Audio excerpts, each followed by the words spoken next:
করে বেলছ? হ্যাঁ একটু পাতলা করো।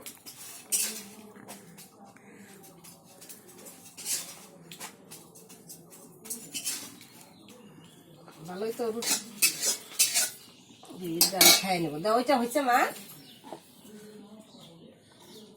বাহ ভালোই তো হয়েছে, একটু মোটা হয়েছে। মামা তোমার দেখছ, তোমার রুটি ফটো তুলতেছে, রুটি বানাইছে না, এটা মামায় ফটো তুলতেছে সব করে। ভাগ্নি রুটি বানাইছে তাই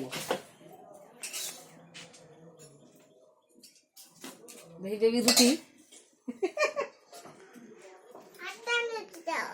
এই যে আর একটা বাচ্চা, এই যে দুইটা বানাইলো বেবি।